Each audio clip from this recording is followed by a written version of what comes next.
하나님이 기뻐하시는 예배를 위한 예배 에티켓.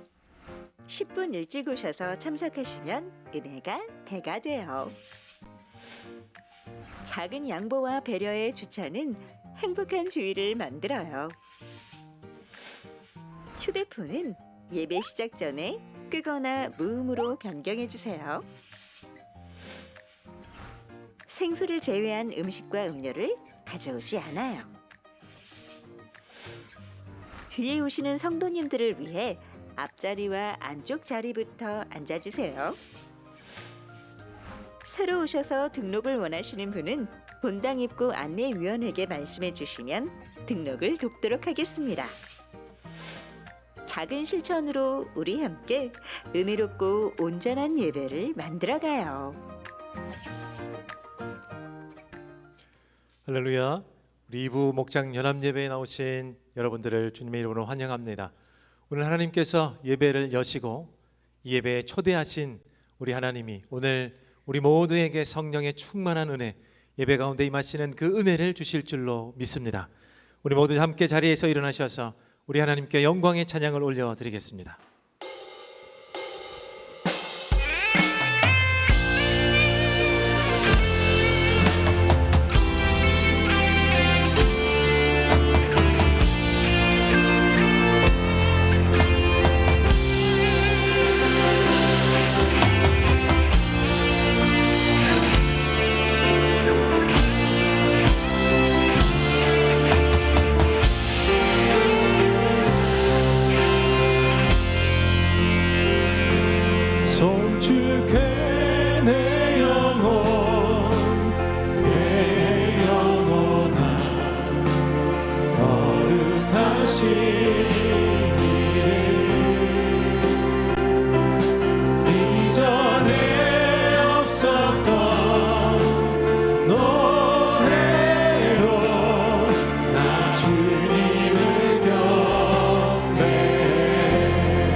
사도신경으로 우리의 신앙을 하나님 앞에 고백합니다. 여러분은 하나님 아버지를 믿습니까? 나는 전능하신 아버지 하나님 천지의 창조주를 믿습니다. 여러분은 그의 아들 예수님을 믿습니까? 나는 그의 유일하신 아들 우리 주 예수 그리스도를 믿습니다. 여러분은 예수님께서 여러분의 구원을 위해 하신 일을 믿습니까? 그는 성령으로 잉태되어 동정녀 마리아에게서 나시고 본리오 빌라도에게 고난을 받아 십자가에 못 박혀 죽으시고 장사를 지 사흘 만에 죽은 자 가운데서 다시 살아나셨음을 믿습니다. 여러분은 예수님께서 어떻게 오실 것을 믿습니까? 하늘에 오르신 전능하신 아버지 하나님 우편에 앉아 계시다가 거기로부터 살아있는 자와 죽은 자를 심판하러 오십니다. 여러분은 성령 하나님을 믿습니까? 나는 성령을 믿으며 거룩한 공교회와 성도의 교제와 죄를 용서받는 것과 몸의 부활과 영생을 믿습니다. 아멘. 모두 함께 자리에 앉으시겠습니다. 우리 힘차게 손뼉치면서 주님께서 지으신 모든 세계, 이 모든 세계의 왕이 되신 주님을 찬양합니다. 우리 함께 찬양하겠습니다.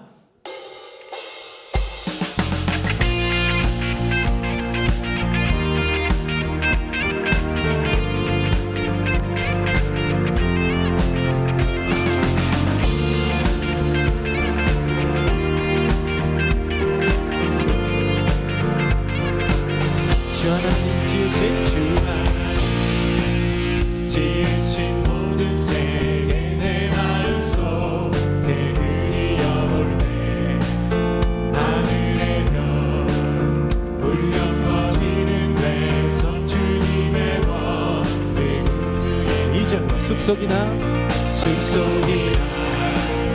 험한 산 골짜기에서 지저귀는 저 새소리들과 고요하게 흐르는 시냇물 주님의 손짓 노래하며 아멘. 주님의 높고 위대하심을 내 영혼이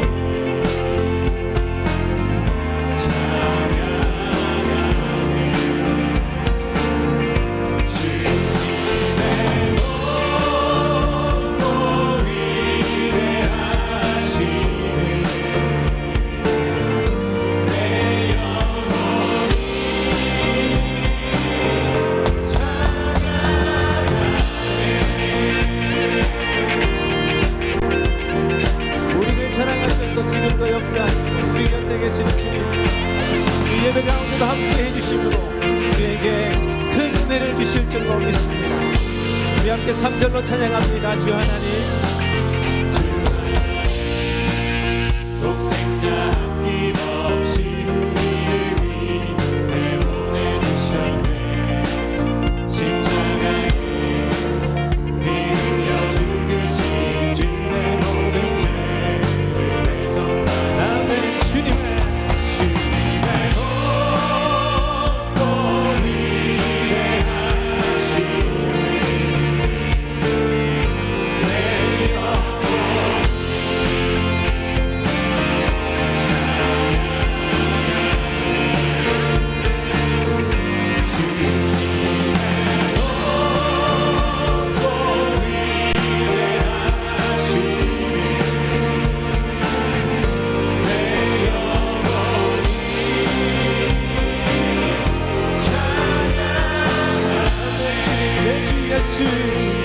내 주 예수 세상에 다시 올 때 저 천국으로 날 인도하리.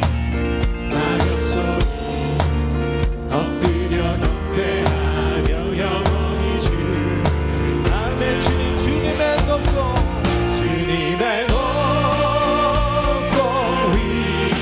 위대하심을 내 영혼이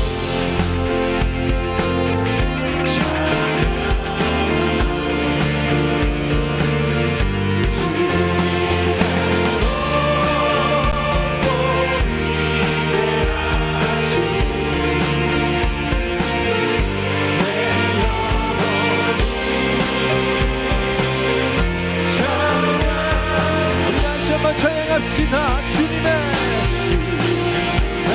높고 위대하심을 내 영혼이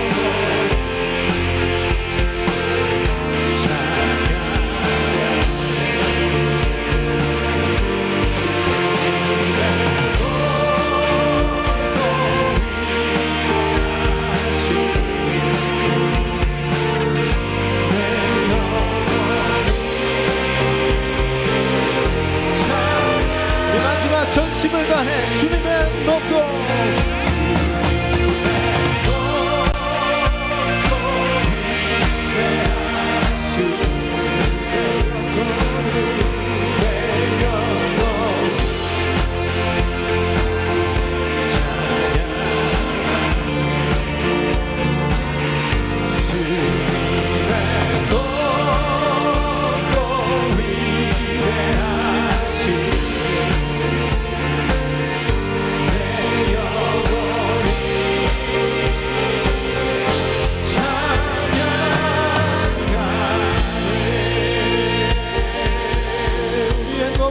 위하신 주님 찬양합니다.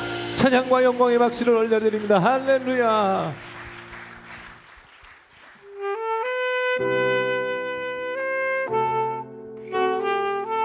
내 평생 주님을 예배하는 것, 오직 주님만 예배하는 것이기를 소망합니다. 고백의 찬양을 우리 주님께 올려드립니다.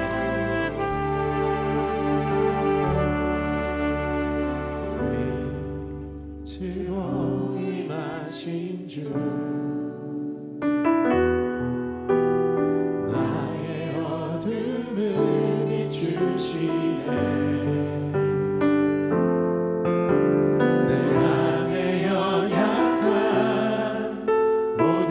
씻어주시고 나를 귀히 여기사 안으시네. 내 삶에 임하신 주,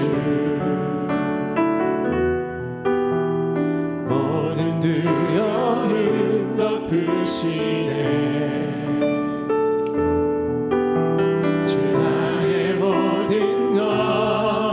주님만 의지하리.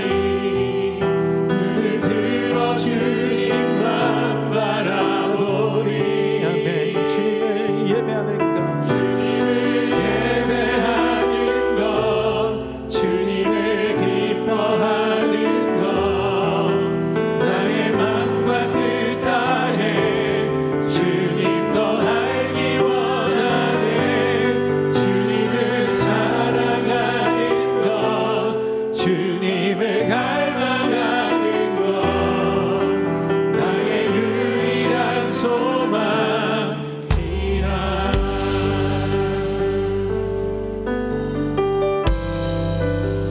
내 삶에 임하신 주, 내 삶에 임하신 주, 모든 두려움 덮으시네.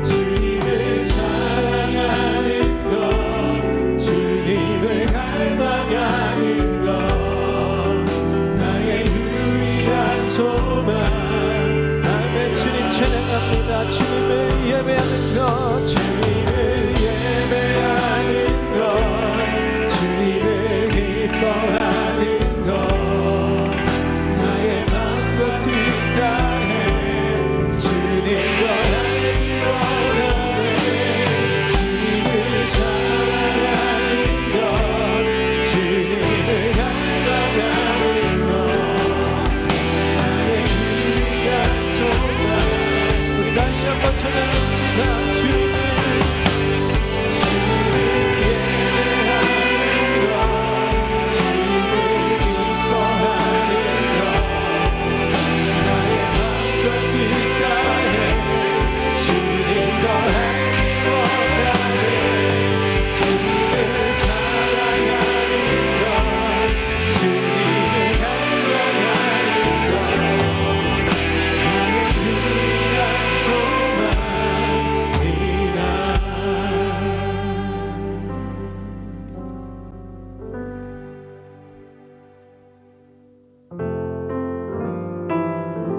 오늘 마지막 찬양의 고백으로 오직 주님만으로 나는 만족합니다.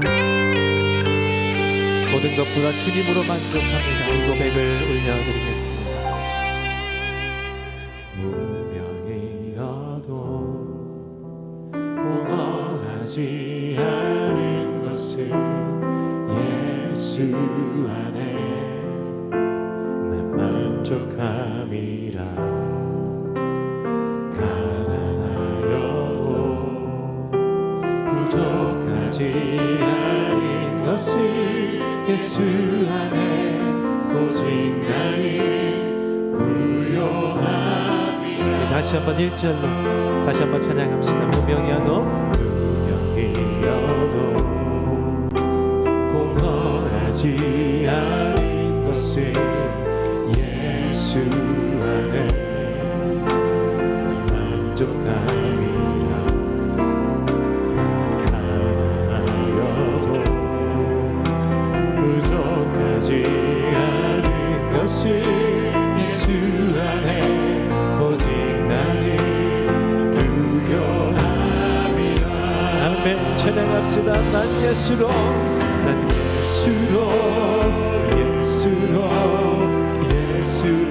충만하네. 예수로 충만하네.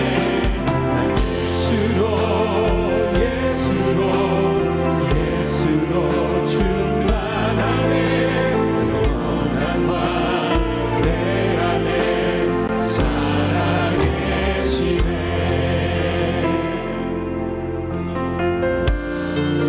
우리 이절로 고난 중에도 단련할 수 있는 것은 주의 교회 믿기 때문이라. 실패하여도 일어설 수 있는 것은 예수 안에 오직 나는 승리하리라. 난 예수로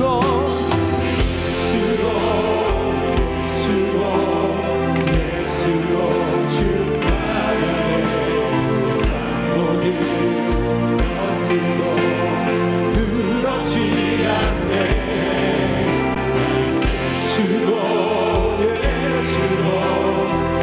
예수로 충만하네. 영원한 내 안에 다시 한번 난 예수로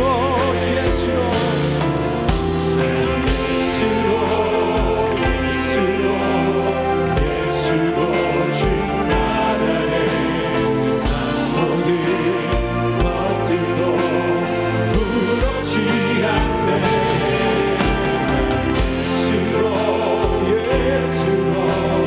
예수로 충만하네. 영원한 내 안에 사랑이. 다시 찬양합시다. 난 예수로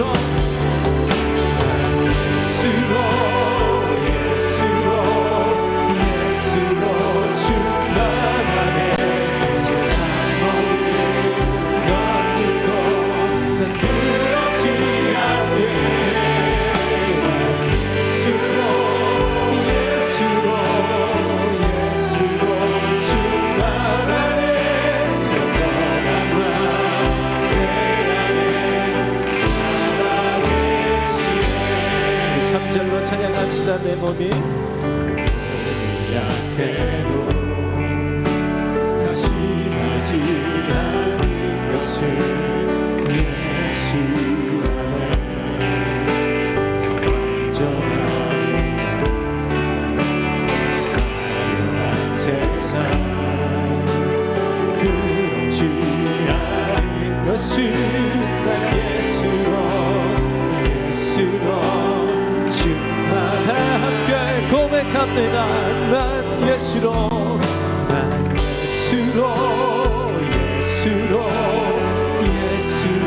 충만하네. 세상 모든 금마도 두렵지 않네. 난 예수로 충만하네.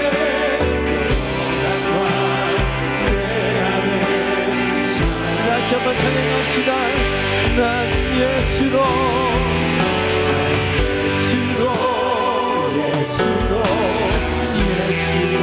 충만하네. 모든 금마도 난 두렵지 않네. 예수로 충만하네.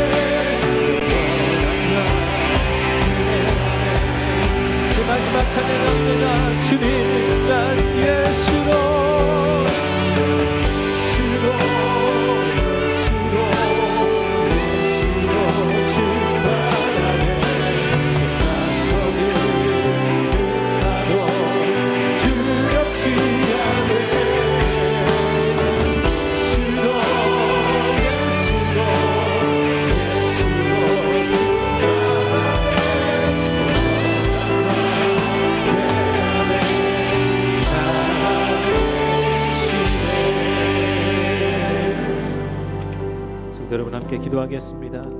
하나님, 이 땅에서 줄곧 공허함만을 쫓아왔던 나의 인생과 나의 한 주를 놓고 주님 앞에 기도합니다. 그 공허함을 하나님 다른 것으로 채우려 했고 밑빠진 독에 물 붓듯이 채울수록 채워지지 않는 그 가운데서도 더 이 공허함을 쫓았던 나의 모습을 회개합니다. 오직 이 예배 가운데서 임재하시는 오직 참된 주님만이 내가 찾는 채움의 근본임을 깨닫는 오늘 예배가 되게 해 주시옵소서.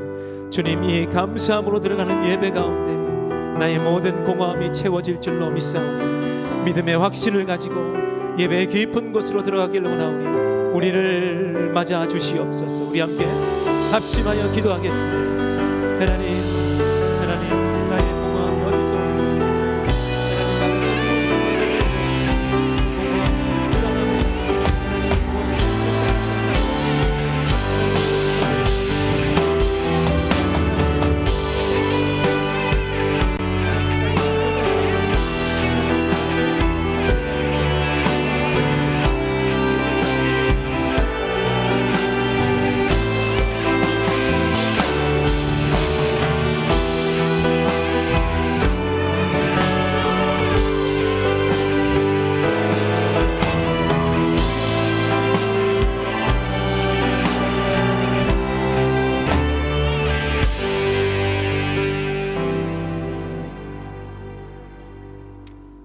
좋으신 하나님, 감사합니다.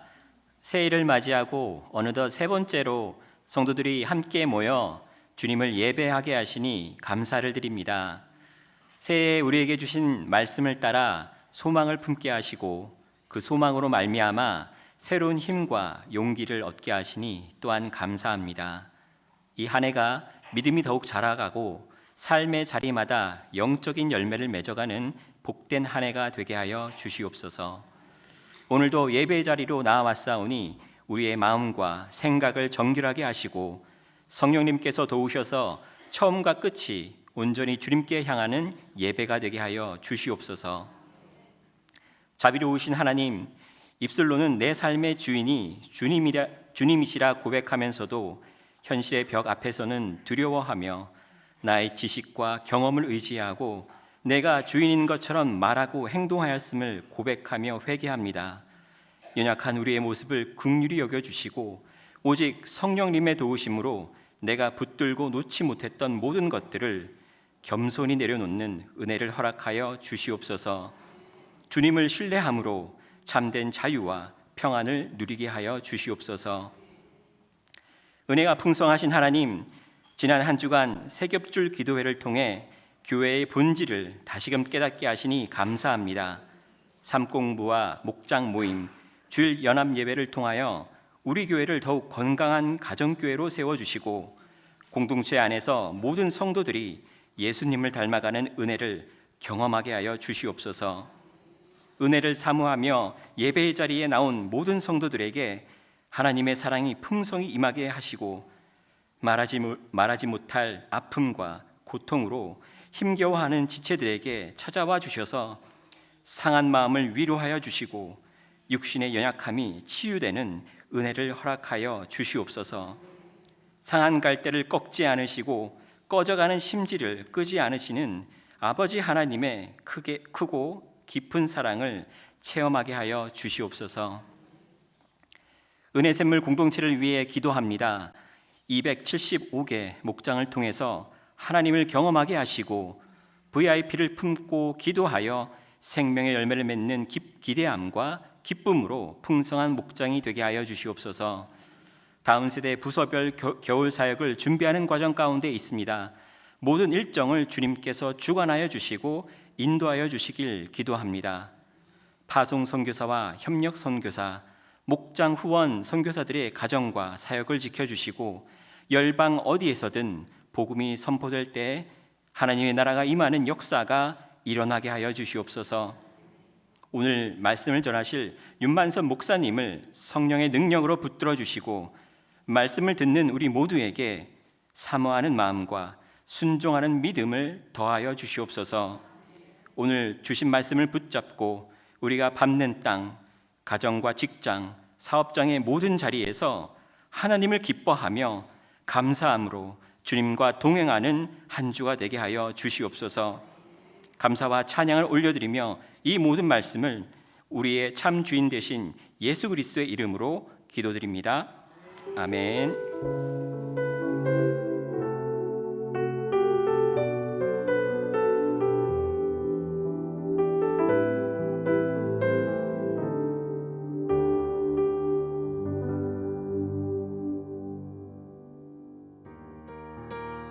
(1월) 셋째 주일 합심 기도 제목입니다. 2026년 선교 헌금 약정을 받고 있습니다. 약정을 통하여 선교의 최전방에서 열심히 뛰고 있는 선교사님들을 위해 보내는 선교에 동참하실 수 있습니다. 약정서는 주보의 QR코드를 통하여 온라인으로 또는 교회 사무처에서 하실 수 있습니다. 개인정보보호법에 따라 지난해 약정하신 분들 또한 새로 약정서를 제출해 주셔야 갱신이 되오니 재작성을 부탁드립니다. 오늘 3부 목장 연합 예배에서 분가식 및 목자, 교사 목자 임명식이 있습니다. 함께 축복해 주시길 바랍니다. 유년부와 초등부에서 겨울 성경학교 봉사자를 모집합니다. 봉사기간과 모집 인원 및 분야, 그리고 문의와 신청은 주보를 참조해 주시고 자녀들의 온전한 신앙의 성장을 위한 겨울 성경학교에 성도 여러분의 많은 동참을 부탁드립니다. 다음 세대 겨울 사역 일정입니다. 유년부부터 새벽이슬 청년까지 이어지는 겨울 사역을 위해서 성도님들의 기도와 격려를 부탁드립니다. 금주의 교인 소식입니다.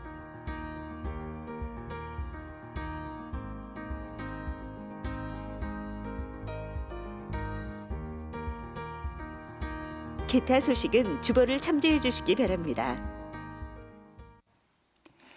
샬롬 성도 여러분, 2부 목장 연합예배 잘 오셨습니다. 우리 옆에 분들과 성도의 교제 인사를 이렇게 나눴으면 좋겠습니다. 하나님은 당신의 예배를 기뻐하십니다. 이렇게 하면 축복할까요? 하나님은 당신의 예배를 기뻐하십니다. 아멘. 오늘 우리 함께 나눌 말씀은 창세기 6장 5절에서 10절 말씀입니다. 우리 한 절씩 하나님의 약속의 말씀을 받겠습니다. 창세기 6장 5절에서 10절입니다. 제가 먼저 5절을 봉독합니다. 주님께서는 사람의 죄악이 세상에 가득 차고 마음에 생각하는 모든 계획이 언제나 악한 것뿐임을 보시고서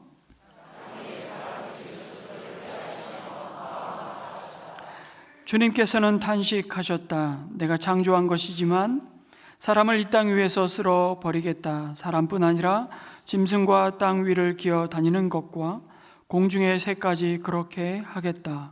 그것들을 만든 것이 후회되는구나. 노아의 역사는 이러하다. 노아는 그 당대에 의롭고 흠이 없는 사람이었다. 노아는 하나님과 동행하는 사람이었다. 노아는 셈과 함과 야벳 이렇게 세 아들을 두었다. 아멘. 성도 여러분, 창세기 1장에서 하나님은 자신의 형상을 따라 지으신 사람을 보시며 보시기에 참 좋았다고 말씀하셨습니다.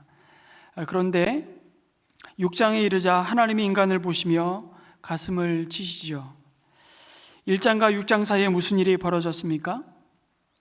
바로 인간의 범죄입니다. 창세기 3장에서 아담과 하와는 자기를 지으신 하나님을 등지고 자기가 하나님이 되려는 반역을 저지르죠. 그것이 바로 먹지 말라고 명하신 선악을 알게 하는 나무 열매를 따먹은 불순종이었습니다. 하나님을 그렇게 등지자 세상은 점점 더 깊은 죄악의 수렁으로 빠져들었습니다.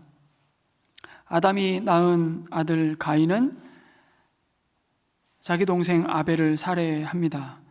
인류 역사에 하나님의 형상이 가장 잔혹한 방식으로 훼손되는 악이 그렇게 시작됩니다.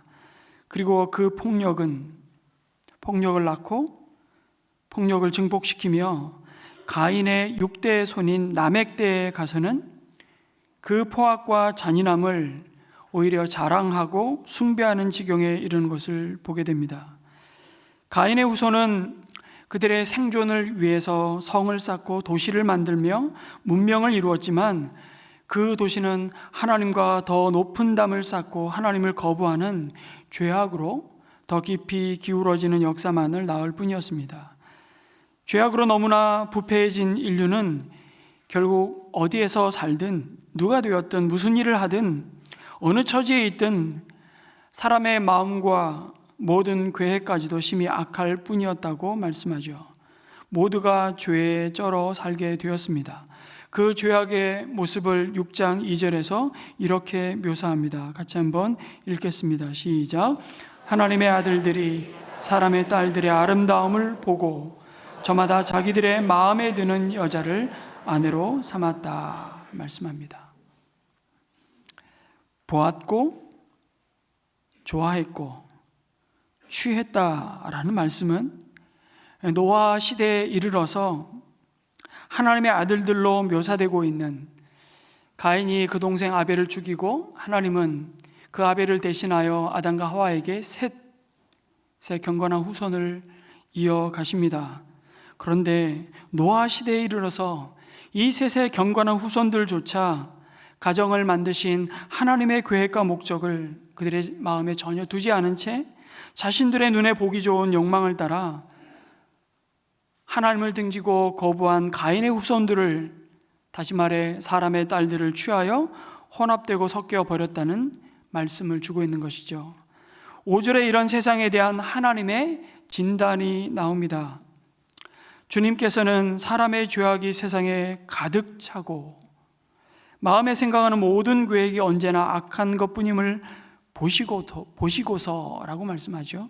여기서 하나님이 보셨다는 단어는요, 샅샅이 조사하여서 진단하다라는 의미입니다. 하나님의 진단이 끝났다는 것이죠. 그 결과 더 이상 생명을 주시는 하나님의 영이 머물 수 없는 지경이 되었다고 말씀합니다. 그리고 11절에서는 하나님이 또 보시니 세상이 썩었고 무법천지가 되어 있었다고 말씀합니다.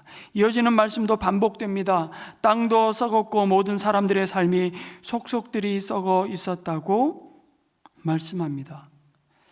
여기 썩었다는 샤하트라는 에브리어 단어도요, 옷이나 그릇 등을 더럽히는 것을 의미하는 데서 유래한 말인데요, 이 말씀은, 이 단어는 시편에도 이렇게 등장합니다. 시편 14편 1절 말씀을 또 같이 읽겠습니다. 시작. 어리석은 사람은 마음속으로 하나님이 없다 하는구나. 그들은 한결같이 썩어서 더러우니 바른 일을 하는 사람이 아무도 없구나. 그 마음에 하나님이 없으면, 사람의 마음에 하나님의 자리가 삭제되는 그 순간부터 사람은 부패되고 선을 행하지 못한다고 말씀합니다. 무슨 말입니까? 세상은 물에 잠기기 전에 이미 죄악으로 깊이 잠겨 있었다는 사실입니다. 그리고 그들을 향한 하나님의 마음은 고통받고 계셨습니다. 사람 지으셨음을 후회하셨다고 거듭 말씀하시죠. 아니, 하나님도 후회하실 일을 하시나요? 하나님이 실수하셔서 아이고 내가 잘못 선택했다, 내가 잘못 만들었다, 그렇게 생각하시면 안 되고요. 민수기 물론 23장 19절에 분명히 말씀하십니다. 하나님은 사람이 아니시니 거짓말을 하지 않으시고 인생이 아니시니 후회가 없으시다고 분명히 말씀하십니다. 그러면 도대체 하나님이 후회하셨다는 이 의미는 뭘까요? 이것은 하나님이 인간을 창조하신 것 자체를 후회하셨다기보다 창조한 인간들의 죄악을 깊이 슬퍼하셨다는 강조의 의미이겠죠. 결국 하나님은 하나님의 형상을 파괴하고 그 존귀함을 버러지 형상으로 바꾸어 버렸던 그 인간들의 죄악을 물로 심판하시기로 작정하셨습니다. 그 길만이 하나님의 공의가, 하나님의 거룩하심이 이루어지는 길이었기 때문입니다. 그러나 여러분, 사람의 죄악이 가득 찬 그 세상 속에서도 하나님께 기쁨이 되는 한 사람을 찾으셨습니다. 그가 바로 노아였습니다. 여러분, 노아라는 뜻이 무슨 뜻일까요? 노아라는 이름을 자녀들에게 지어주는 부모님들이 가끔 계십니다. 근데 뜻은 알고 지으셨겠죠? 노아, 위로자라는 뜻입니다. 세상 사람들이 다 하나님의 마음을 아프게 하면서 땅 위에 사람 지으셨음을 후회하신다고 말씀하실 그때에 노아만은, 참 아이러니한 표현이지만, 슬퍼하시는 하나님께 위로를 드리는 사람이었다는 것입니다. 성경은 그 사실을 노아만은 주님께 은혜를 입었다라고 증거하고 있는 것이죠. 그러면서 그를 의인이요 당대에 흠이 없는 사람이요 하나님과 동행하였던 자라고 평가하십니다. 참으로 정말 놀라운 말씀이 아닐 수 없습니다. 의롭고 흠이 없는 사람이었다. 도대체 이 의미가 무엇일까요? 죄를 하나도 짓지 않았다는 말인가요? 아닙니다. 에덴 동산에 쫓겨난 이후 모든 인류는 죄 아래 원죄를 갖고 태어나고 그 죄의 저주요, 죄의 삭신, 죽음에 이르게 되죠. 그리고 창세기 사실 9장에 보면 노아가 술에 취해 아들을 실족시키는 큰 실수를 합니다. 그러면 노아가 의인이요 당대에 흠이 없는 사람이요 하나님과 동행했다는 말은 무슨 말입니까? 그것은 노아가 그런 죄가 간영한 세상 가운데서도 그럼에도 전심으로 하나님을 사랑하고 하나님께 순종했다는 뜻입니다. 의롭다는 의미는 단순히 도덕적인 차원에서 죄가 없다는 의미가 아니라 근본적으로 그가 하나님과의 관계 속에서 스스로 자기 삶의 주인 노릇하는 자가 아니었다는 말씀입니다. 그리고 그것이 어떻게 그의 삶 속에 드러나죠? 보이지 않는 하나님의 약속을 믿고 경외하며 방주를 만드는 순종으로 증거되고 있는 것입니다.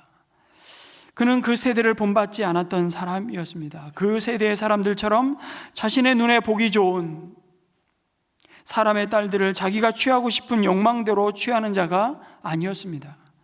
물론 내가 가지고 싶다고 다 가질 수 있는 것도 아니지만, 여러분, 세상은 내가 못 가지고 못 누려도 남이 가진 것들을 보면서 얼마나 시기하며 부러워하는지 모릅니다.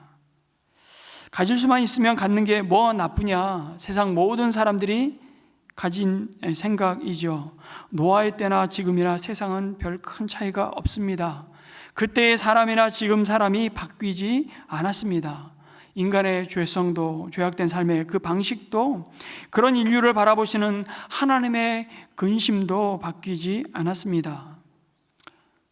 많은 것은 좋은 것이다, 아니 더 넘어서 많은 것은 선한 것이다, 다다익선이 오늘 이 시대를 살아가는 자본주의, 물질 만능주의 시대의 가치관인 것 같지만, 사실은 그것은 에덴 동산에 추방된 이후에 인류가 겪는 이 결핍 앞에 줄기차게 모든 인생이 품은 로망인 것입니다. 여러분, 세계적인 스포츠 스타들의 연봉이 몇백억, 몇천억 이런 대박 기사들을 보면서 와, 나에게 저런 돈이 있으면, 우린 그런 막 상상을 하죠. 한 번도 안 해보셨군요. 내가 한번 타보고 싶은 고급차를 몰아보면 어떤 기분일까? 남자들은 그런 생각에 몰두합니다. 저런 집에서 한번 살아보면 소원이 없겠다. 이런 구질구질한 가구들을 좀 다 내다 버리고 새로 싹 개비해서 좀 꾸미고 살아봤으면 얼마나 좋을까, 이런 상상합니다. 그런 능력이 없어서 슬프지 누구나 다 그러그러한 땅의 소유에 집착하며 살아가죠. 온 세상 사람들이 돈이 그들의 구원의 방주라고 믿으며 삽니다. 그들 눈에 보기에 좋은 곳을 조차 추구하며 삽니다. 그것이 그들의 법이 되고 마침내 옳은 선이 됩니다.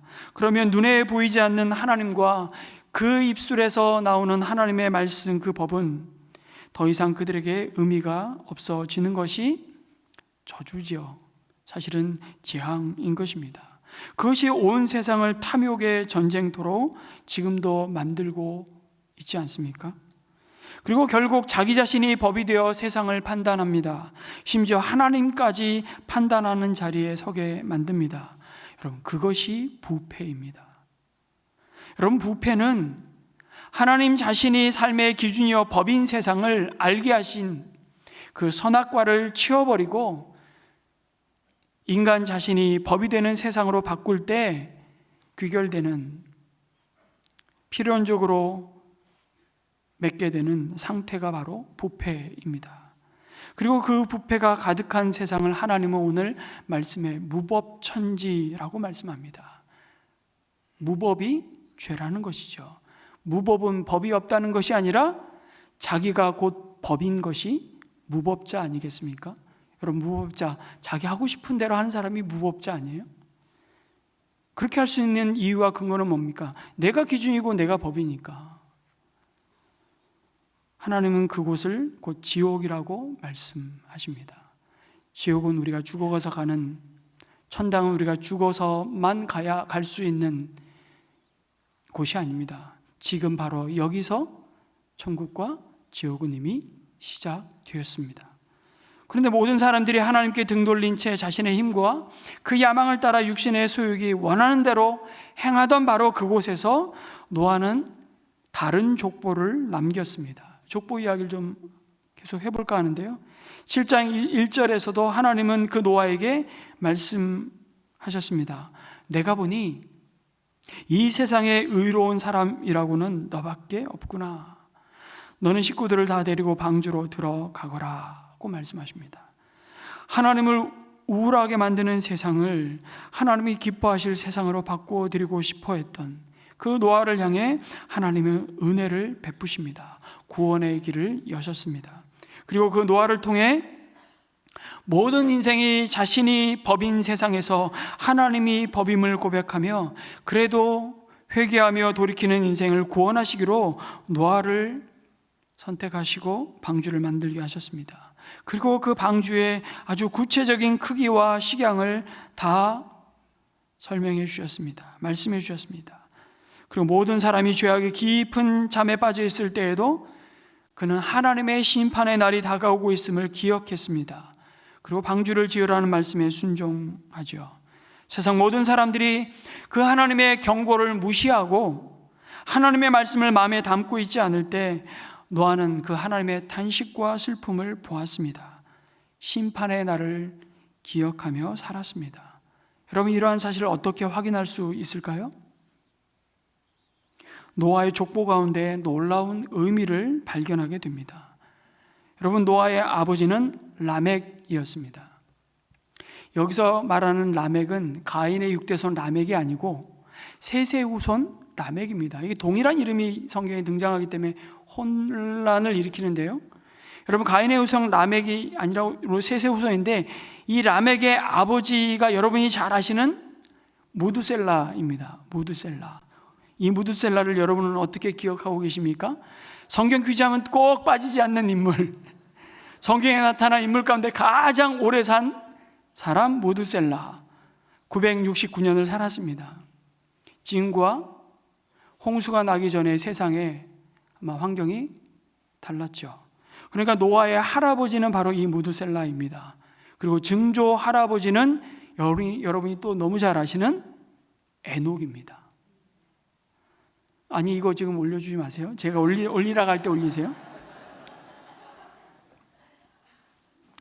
뉴벨이라는 성경학자가 이 에녹의 아들 무두셀라라는 이름과 관련해서 하나님이 노아에게 주셨던 심판의 메시지를 이렇게 통찰했습니다. 제가 예전에도 이 말씀 나누면서 한번 나누었던 내용인데요, 여러분, 무두셀라라는 이름의 뜻을 문자대로 하면 창을 던지는 사람이란 뜻입니다. 근데 이 당시에 마을과 마을 사이에 전투가 벌어지게 되면 한 마을을 정복하기 위해 제일 문제가 되는 것이 그 마을 입구를 지키고 있는 무두셀라였다는 것입니다. 다시 말해 창을 던지는 사람이었죠. 그래서 저기 어떤 다른 마을 사람들이 창을 던지는 저 사람만 없어지면 저 마을을 우리가 깨끗이 정보가 수 있을 터인데 라고 생각했습니다. 이런 개념으로부터 무드셀라라는 이름에는 언제나 이런 뜻이 따라다닌 것이죠. 그가 죽으면 심판이 온다. 모든 것이 끝난다. Game over. 어느 날 하나님이 에녹을 불렀을 것입니다. 에녹아, 예 하나님, 이 세상이 아주 악해졌지. 예, 그렇습니다. 나 거룩한 여호와 하나님은 이 세상을 심판할 수밖에 없다. 그러므로 이 세상에 심판이 임했다는 사인을 너에게 주마. 너에게 아들이 태어날 것이니 그 이름을 무드셀라라고 짓거라. 그가 죽으면 심판이 올 것이다. 그리고 하나님의 말씀대로 아들이 태어나자 에녹은 그의 이름을 무드셀라라 지었습니다. 그리고 에녹이 무드셀라를 키우며 그를 바라볼 때마다 언제나 에녹은 무엇을 기억했을까요? 하나님의 심판을 기억했을 겁니다. 그리고 그때부터 무드셀라를 낳은 후부터 에녹은 300년을 하나님과 동행하며 죽음을 보지 않고 하늘로 옮겨갔다고 히브리서 11장 5절은 증거합니다. 무드셀라를 낳기 전에는 하나님과 동행하였다는 말이 없습니다. 그리고 무드셀라를 낳은 후 300년을 하나님과 동행했다고 말씀하시는데, 다시 말하면 그 아들을 통해서 들려온 그 하나님의 심판에 관한 엄숙한 경고를 깨우치자마자 그는 즉시로 하나님의 발과 자신의 발을 함께 묶고 함께 걸어가는 동행의 삶을 시작했던 겁니다. 저는 가만히 생각해 보았습니다. 하나님과 동행하며 하나님을 기쁘시게 하는 아버지인 그 에녹을 보면서 그의 아들인 무드셀라가 가인의 후손들처럼 그냥 자신의 욕망을 따라 자기의 마음대로 내키는 대로 아무렇게나 막 살았을까요? 아니요. 그의 삶 역시 조만간 있을 하나님의 심판을 자기에게 붙여진 이름을 소개할 때마다 확인했을 겁니다. 저도 제 이름을 누군가에게 소개할 때마다 제 이름의 의미를 가끔씩 떠올립니다. 저의 정체성이기도 하죠. 고기 많이 잡아라, 이게 아니고요. 일만만의 착할 선자입니다. 저는 선이 가득하다. 이게 사실은 굉장히 유교적이면서도 불교적인 의미를 담고 있지만 그리스도 안에서 새롭게 제 인생을 해석하는 거죠. 하나님의 선하심으로 가득한 인생. 얼마나 감사한지 모릅니다. 무드셀라 그랬을 거예요. 어떻게 아무렇게나 살겠습니까? 그의 삶 역시 조만간 있을 하나님의 심판을 회개의 메시지로 호소하고 보이지 않는 하나님을 대적하며 조롱하는 그 시대를 향한 하나님의 여러분 경고의 메신저로 사는 것이었음을 우리는 충분히 짐작해 볼 수 있습니다. 무드셀라가 969세를 향유하고 죽었습니다. 그런데 창세기 5장 노아의 족보는 그렇게 끝나지 않습니다. 이제 도표를 공개해 주세요. 여러분, 무드셀라가 187세에 라멕을 낳았습니다. 노아의 아버지 라멕. 그리고 라멕은 182세에 노아를 낳았습니다. 그럼 노아가 태어날 때 할아버지 무드셀라가 몇 살이었을까요? 187 더하기 182, 369세였습니다. 그리고 노아가 600세 되던 해에 홍수가 터졌습니다. 어떻게 알 수 있어요? 창세기 7장 6절에 명확하게 말씀하십니다. 땅 위에 홍수가 난 것은 노아가 600살 되던 해이다 라고 말씀하시죠. 노아가 600세 때는 그의 할아버지 무드셀라가 바로 몇 세요? 969세입니다.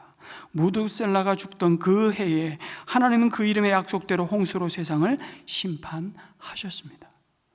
아버지 에녹이 끊임없이 보이지 아니하는 하나님을 의식하며 하나님 앞에 살았듯이 무드셀라 역시 그의 전 삶을 이 땅을 향한 하나님의 계획을 밝히 드러내는 삶으로 하나님께 드렸을 것입니다. 그리고 그 이름에 새기신 하나님의 심판을 기억하면서 노아 역시 그 믿음의 길을 갈 수 있었던 것입니다.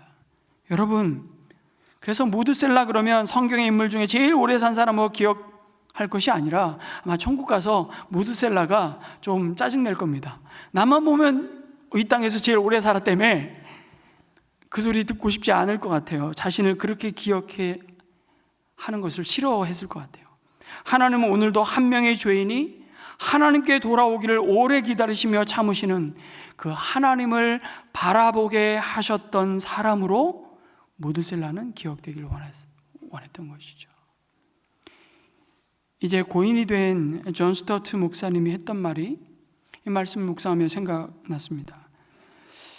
존 스튜어트 목사님이 이런 글을 남기셨는데요. 고기가 상해 갈 때, 부패해 갈 때 고기를 탓할 것이 아닙니다. 그것은 자연 상태에서 일어나는 일이고 박테리아의 부패가 시작되는 일입니다. 그때 물어야 할 질문은 소금이 어디 있느냐는 것이죠. 방이 어두워지면 방을 탓해도 소용없습니다. 열심히 스위치 눌러봐야 소용없습니다. 해가 지면 자연스러운 일입니다. 그때의 질문은 등이 어디에 있느냐고 묻는 것이죠. 사회가 부패하고 타락하고 악해져 갈 때 세상을 원망하고 저주하며 신세한탄하며 탓할 필요가 없습니다. 왜 이렇게 죄가 많냐고, 불의하냐고, 왜 어떻게 저렇게 불의한 자들은 떵떵거리고 잘 먹고 잘 사냐고. 시편 73편에 보면 그 내용이 소상히 나옵니다. 저들은 병들지도 않고요, 아프지도 않고요, 너무 잘 먹고 잘 산다고 시인이 막 탄식하는 탄식의 노래가 시편 73편에 나오거든요. 근데 마지막 결론은 다른 것이 아닙니다. 그럼에도 하나님께 가까이 하는 것이 내게 복이라 하는 말씀을 결론을 내리시죠. 여러분, 그 탄식할 일이 아니라 타락한 죄인들로 가득한 세상에서 당연한 일이고 당연히 일어날 일인 것이죠. 그때 우리에게 필요한 질문은 그리스도인들이 어디에 있느냐는 겁니다. 가수 현 씨가 한 번은 81.5km 마라톤을 완주했습니다. 왜 81.5km였을까요? 42.195도 아니고 거의 2배에 가까운 8.15 광복을 기념해서 션이 여러 사람과 함께 마라톤을 완주했는데 수많은 사람들이 함께 했습니다. 여러분, 8.15 가장 무더운 때에 81.5km를 마라톤을 했다?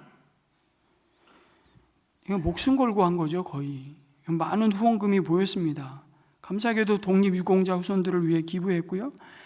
잘 될 거야 대한민국이라고 외쳤습니다. 발톱이 빠져 고통 가운데 여러 번 쓰러졌지만 그 폭염 속에서도 완주하는 그의 행보가 참으로 너무 아름다웠습니다. 이런 광경 앞에 짠맛과 빛을 잃지 않고 자신의 삶을 빛과 소금으로 부르신 그 하나님의 아름다우심을 그는 그렇게 그를 부르신 자리에서 보여주었던 것이죠. 근데 연예인들 얘기할 때마다 저는 늘 조심스럽습니다. 이러다가 한번 삐끗하면 그냥 끝인데 이제 웬만하면 연예인 얘기는 잘 안 하고 연예인을 저희 교회에 잘 간증 집회 이런 걸 잘 안 하는 이유가 바로 그런 거거든요. 왜냐하면 어차피 드러난 공인인데 사람이 실수할 수 있거든요. 그러면 그가 지금까지 해왔던 그 너무 선하고 귀한 사역과 섬김들이 그냥 다 하루아침에, 심지어 그냥 그 자신만 그렇게 쪽팔리고 마는 게 아니라 하나님의 영광을 가리게 되니까 이게 늘, 제가 몇 주 전에 어디 초대를 받고 갔는데 연예인들이 훈련받는 집회였습니다. 그래서 연예인들이 엄청 많이 왔어요. 그래서 초대를 받고 이제 함께 교제를 나누고 그런 시간을 가졌는데요. 볼 때마다 이렇게 그냥 마음속으로 기도가 돼요.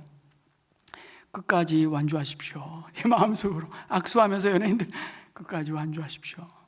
이렇게 인사가 되더라고요. 여러분, 어쩌면 하나님이 그렇게 우리 모두를 이 시대의 무드셀라로, 노아로 부르셔서 복음의 메아리가 되게 하시고 이 어둠이 가득한 세상의 구원의 빛을 비추게 하십니다. 그러나 참 안타깝게도 빛이 비추나 어둠 빛을 여전히 싫어하죠. 여전히 빛으로 나오기를 거부합니다. 그리고 죄악된 이 세상에 대한 하나님의 인내는 여러분 영원하지 않습니다.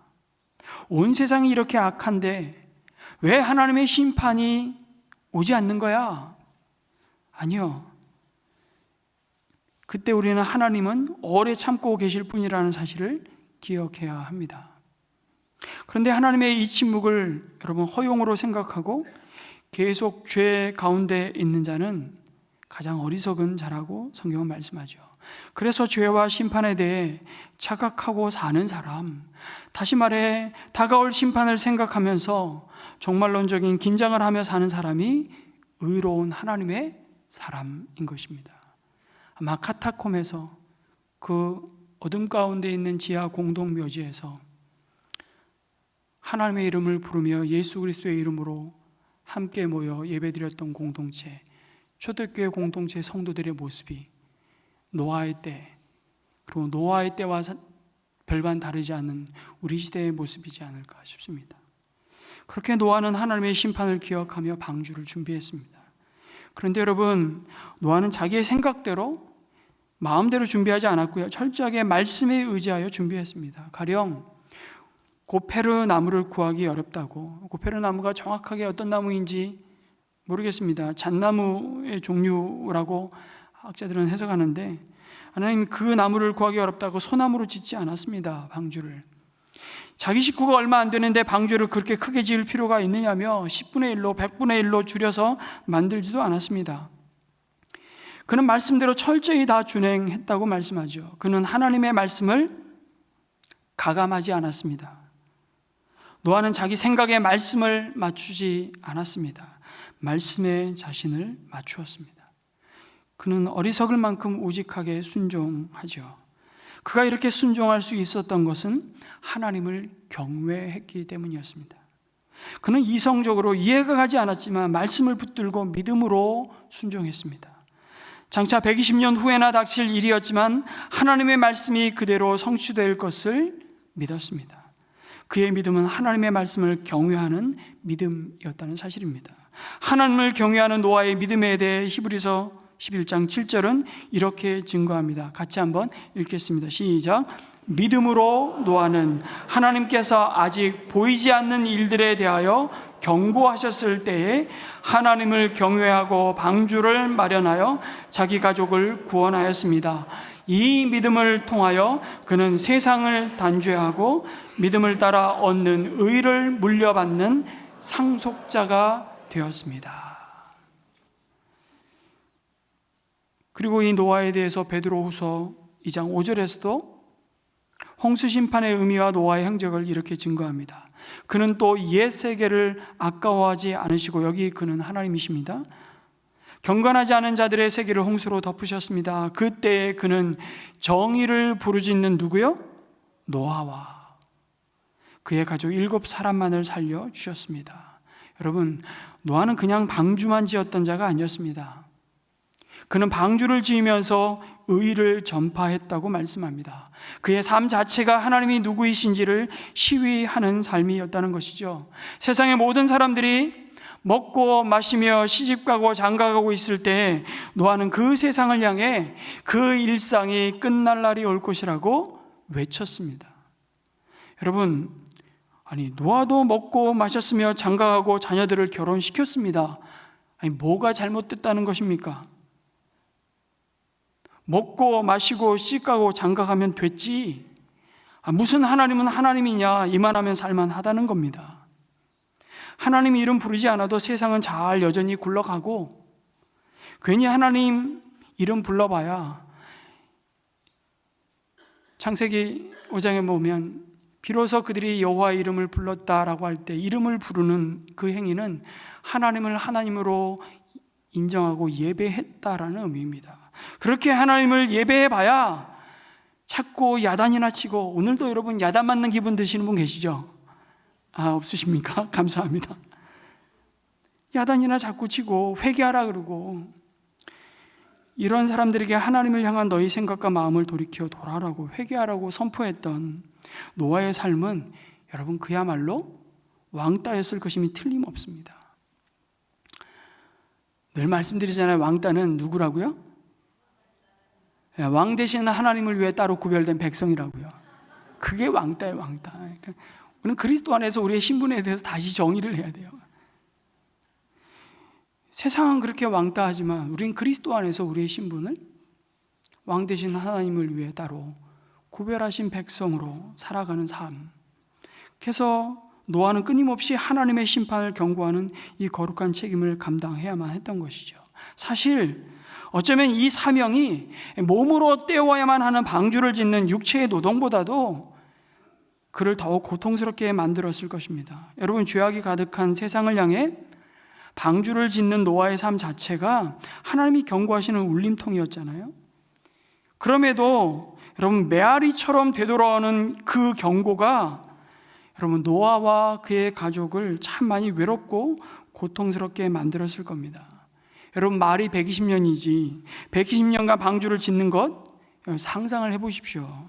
사람들은 그를 보고 현실을 모르는 참 어리석은 사람, 광신자, 노망 들린 영감탱이라고 놀려댔을 겁니다. 그 많은 물질과 시간을 투자해야 했습니다. 그래서 그는 변변한 집 한 채 없이 늘 물질에 쪼들렸을지도 모릅니다. 그리고 육신적인 고달픔 이루 말할 수 없었을 것입니다. 아무리 환경이 좋았던들 이런 외적인 어려움들이 있었지만 가장 큰 어려움은 그 내면적인 유혹이었을 것입니다. 노아에게 유혹이 없었을까요? 내적으로 파고드는 고독감, 소외감, 장래에 대한 막연한 두려운 생각은 노아 역시 자신을 힘들게 했을 겁니다. 방주를 짓지만 비 한 방울 떨어지지 않고 전혀 변하지 않는 세상을 볼 때 그 마음속에 회의와 의심의 마음이 없었을까요? 아니, 꼭 이렇게 해야 하는가? 하나님의 심판은 정말 있는 거야? 주님 곧 오시옵소서 말씀드린 초대교회 성도들 다르지 않았을 것 같아요. 주님 곧 오신다면서요. 근데 여전히 시집가고 장가가고 먹고 마시는 그 시대가 노아의 시대와 다르지 않다고 주님은 말씀하셨죠.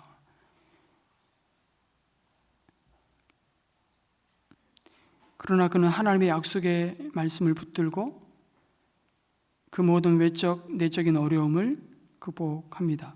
노아는 인상을 쓰면서 억지로 방주를 만들었다고 말씀하지 않습니다. 아마 1, 2년은 억지로 할 수 있었을지 모르겠지만 여러분 10년, 20년, 100년을 어떻게 그렇게 할 수 있습니까?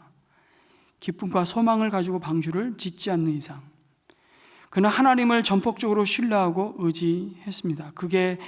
그것을 가능하게 한 것은 여러분 여기서 우리가 좀 집중하셔야 될 텐데 여러분 노아가 그렇게 할 수 있었던 것이 뭐였을까요 도대체?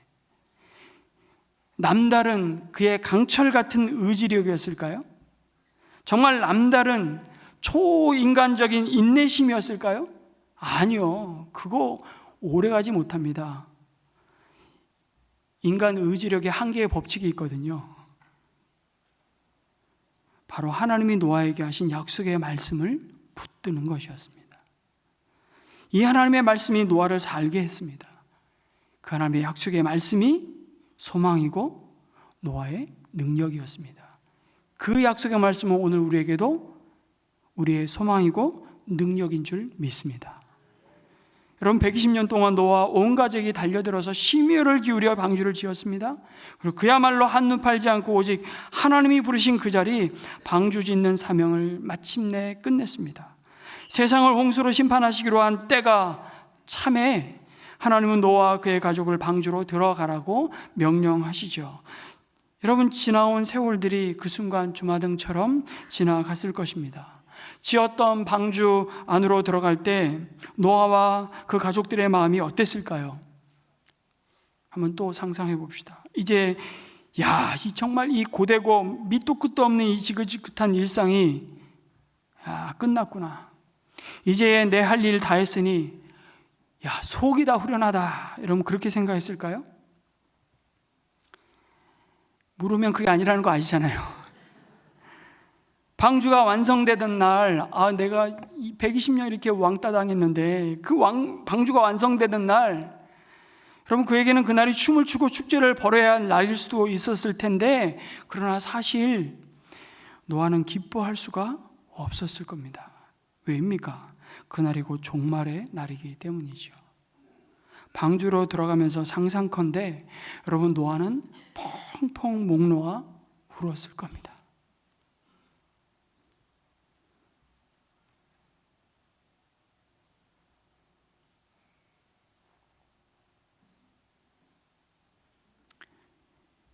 이제 고생이 끝났기 때문입니까? 아니요. 여러분, 방주의 크기가 얼마인 줄 아십니까?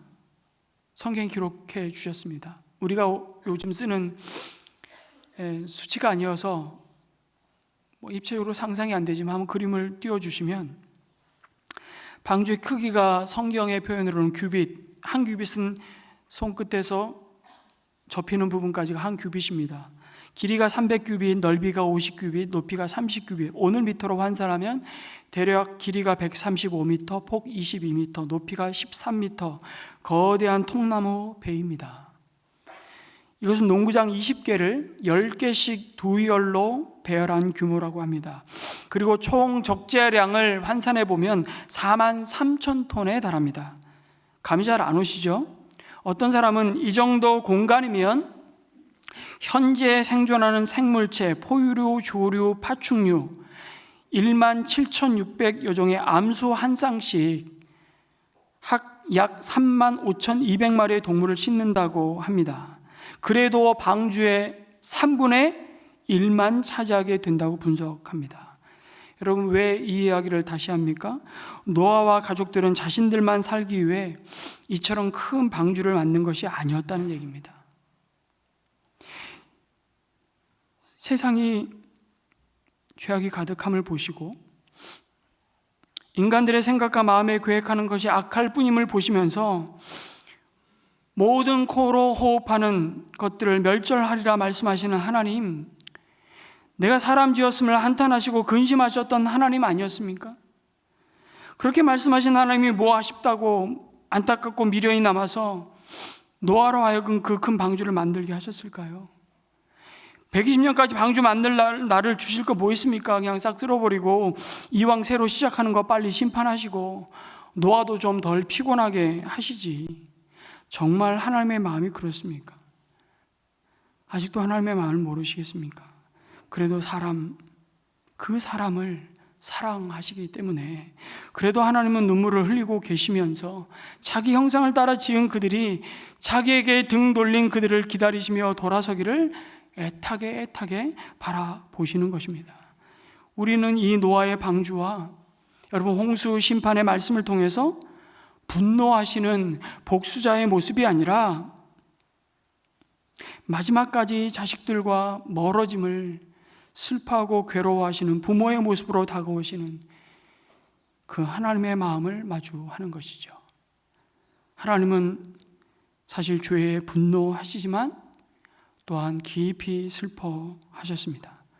하나님은 의미심장하게도 여러분 과거에 하와에게 죄의 형벌로서 주셨던 해산의 고통, 이 고통이라는 것을 자신이 지금 직접 느끼신다고 말씀하십니다. 근거를 말씀드릴게요. 아이러니하게도 6장 6절에 사람을 지으셨음을 한탄하시고 마음 아파하셨다, 개역개정엔 슬퍼하셨다 라는 단어가 아차부라는 단어인데요, 여러분 하와에게 내린 죄의 형벌이었던 해산의 고통과 같은 말씀입니다. 여러분, 이 노아의 이야기는 구약의 탕자의 얘기죠. 그 하나님의 마음을 노아가 알았을까요? 그럼요. 오늘도 우리에게 그 아비의 마음을 동일하게 품기를 원하시는 것입니다. 하나님은 오늘 이 시대의 노아가 되어달라고 그렇게 우리를 또한 부르셨습니다. 하나님은 여러분을 통해 오늘도 방주를 만들라고 말씀하십니다. 아니, 사실은 유일하고 영원한 구원의 방주가 되신 예수님을 마음에 모시고 사는 교회가 세상의 방주라고 말씀하십니다. 그리고 하나님은 그 방주를 여러분과 함께 지금도 만들어가고 계신다고 약속하십니다. 결국 방주는 여러분 노아가 만들었지만 그 안에 생명을 지키셨던 분은 하나님이셨습니다. 이것을 우리는 결코 잊지 말아야 하는 것이죠. 여러분, 우리가 예수님 안에 있다는 것은 사실 이보다 더 큰 확실한 보증입니다. 저와 여러분이 구원의 방주이신 예수님 안에 있으면 염려할 필요가 없습니다. 그분의 약속의 말씀을 내 것으로 붙들고 있기만 하면 그 말씀 그대로 주님이 우리의 삶을 책임져 주실 것을 믿습니다. 노아는 모든 일을 마무리하고 짐승들과 함께 방주에 들어갔습니다. 그러나 곧장 비가 내리는 것이 아니었고요. 말씀해 보니까 7일 후에 내렸다고 말씀합니다. 유대 문헌들은 하나님께서 일주일을 주신 이유가 홍수가 시작되기 바로 직전에 죽은 무두셀라를 애도하기 위해서라고 해석하기도 하는데요. 또 세상의 죽음을 지켜보셔야 하는 하나님의 애곡의 기간이었다고 설명합니다. 그런데 복음주의적인 주석가인 매튜 헨리는 인류에게 마지막으로 회개할 기회를 한 번 더 주시기 위해서라고 설명합니다. 오늘 이 시대가 먹고 마시며 시집가고 장가고 있는 이 때가 바로 주님이 다시 오시기 직전 7일에 돌이키기를 원하시는 회개의 때라는 사실을 다시 한번 기억했으면 좋겠습니다. 그럼에도 사람들은 그들의 생각과 마음을 우리 인생의 목적이 되신, 관역이 되신 하나님께 돌이키지 않았습니다. 이런 세상 속에서 하나님은 말씀하십니다. 이 세대에서 내가 내 앞에 의로움을 내가 보았다고 말씀합니다. 여러분, 하나님이 보셨던 노아의 의로움이 뭐겠습니까? 말씀을 정리하면서 그것은 말씀에 대한 이해되지 않아도 이해돼서 믿는 것이 아니라 믿기에 신뢰하기에 하나님이 이해케 하시는 하나님의 은혜를 입은 것이죠. 그것을 어떻게 해요? 말씀에 대한 전적인 순종을 통해서 증거하고 있는 것입니다. 그리고 22절 그 순종에 대해서 하나님은 이렇게 노아를 평가하십니다. 노아는 하나님이 명하신 대로 어떻게 해야 했다? 다 하였다. 또 강조합니다. 꼭 그대로 하였다. 결국 그를 버티게 한 힘은 약속의 말씀이었습니다. 그리고 그 말씀하시는 신실하신 하나님을 향한 노아의 신뢰였죠. 그 믿음이 보이지 않는 일에 대한 경고를 빈말로 받지 않고 우리를 속이는 보이는 현상을 따라 살지 않고 보이지 않지만 오늘도 살아계시고 말씀하시고 여전히 세상을 통치하시고 계시는 하나님을 관역 삼고 행한 노아의 삶이었습니다. 여러분, 우리 또한 우리를 두신 바로 그곳에서 우리의 구원의 방주 되신 예수 그리스도를 의지하며 그분을 증거하는 저와 여러분이 되시기를 주님의 이름으로 축복합니다. 여러분이 죄악 가운데 신음하며 하나님의 마음을 슬프게 하며 탄식하게 만드는 이 세상 가운데 교회인 우리가 노아의 이름과도 같이 하나님의 위로자로, 아니 세상이 하나님의 구원의 길로 나오는 통로가 되시기를 축복합니다. 소망합니다. 그곳에 슬픔이 변하여 새롭게 하시는 주님의 치유와 평강이 회복될 것입니다. 그곳이 바로 구원의 방주 되신 예수님이 함께 하시는 하나님의 나라가 오늘도 성령 안에서 의와 평강과 희락으로 임하게 되기를 주님의 이름으로 축원합니다. 아멘. 우리 한번 이렇게 기도하겠습니다. 에녹으로부터 시작된 경건한 믿음의 족보를 통해서 무드셀라와 또 라멕과 노아의 그 믿음의 세대가 오늘 이 시대와 다르지 않게 먹고 마시며 시가고 장가가는 시대였으나 그들의 그 삶 속에서도 우리 삶의 영원한 주인이신 하나님을 드러내고 하나님께 돌이키는 복음의 통로가 되었던 것처럼 여러분, 우리에게 인간의 죄악을 보며 아파하시는 그 하나님의 고통, 하나님의 눈물이 먼저 메마르지 않게 달아오게 됐으면 좋겠습니다. 여전히 부패한 세상 속에서도 하나님을 경외하며 말씀에 전적으로 순종하는 이 시대의 노아로 살게 해달라고 기도합시다. 우리의 가정과 교회가 구원의 방주 되신 예수 그리스도의 그 은혜 안에 굳게 서게 하시고 영원한 구원의 방주이신 예수 그리스도를 신실하게 전파하는 통로가 되게 해달라고, 그렇게 올 한 해 우리 목장을 통해서 한 생명이 주께 돌아오는 가장 영광스러운 하나님 그 은혜를 보게 하여 주시옵소서. 우리 함께 기도하겠습니다. 기도합니다. 아버지 하나님, 오늘 이 시대에 우리를 노아로, 하나님 노아 이전에 이 믿음의 유산을 이어준 하나님 아버지 라멕과 무드셀라와 에녹의 삶을 우리 가운데 하나님 보여주시니 감사합니다.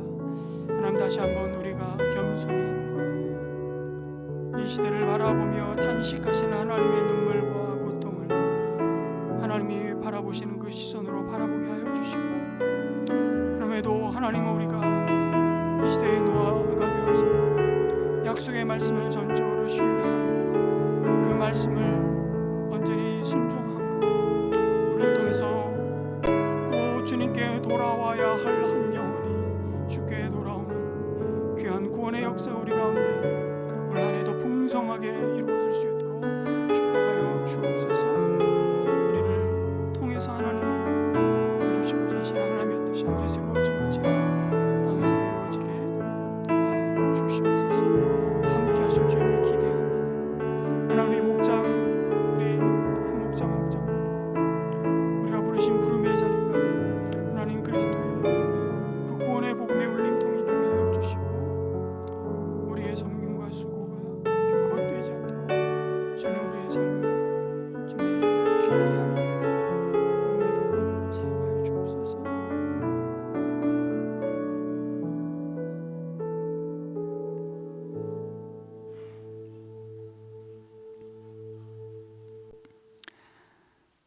자비로우신 하나님 아버지, 여전히 노아의 시대와 다를 바 없는 죄악이 관영한 이 시대를 살아가면서 우리를 먼저 우리 영원한 구원의 방주 되신 예수 그리스도 안에서 은혜를 입게 하여 주시니 감사합니다. 이것이 우리의 잘남과 자격이 아니라 전적인 예수 그리스도의 은혜임을 기억하며, 하나님, 오늘 그 은혜를 입은 자가 오늘도 그 은혜를 덧입어야 할 필요로 하는 자들을 향해 위로자로 서게 하시고, 한 영혼이 주께 돌아오는, 그래서 천국에서 의인 99이 기뻐하는 것보다 한 영혼이 돌아오는 것을 보고 잔치하며 기뻐하시는 그 주님의 모습을 바라보며 우리 또한 기뻐할 수 있도록 축복하여 주시옵소서. 우리의 삶이 어느 곳에 있든지 부르신 그곳에서 그리스도의 향기가 되게 하시고 그리스도의 편지가 되게 하시고 빛으로 소금으로 드러나게 도와 주시옵소서. 예수 그리스도의 이름으로 간절히 기도합니다. 아멘. 우리 자리에서 우리 봉헌과 함께 하나님 앞에 우리 자신을 거룩한 산제물로 올려드립니다. 깊은 절망의 수렁 가운데,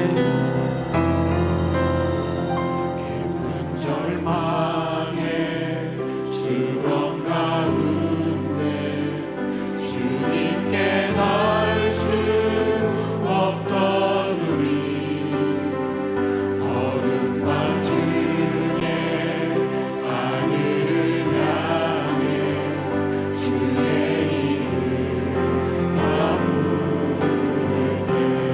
어둠을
성도 여러분, 여러분을 다시 한번 헌신의 자리로 초대합니다.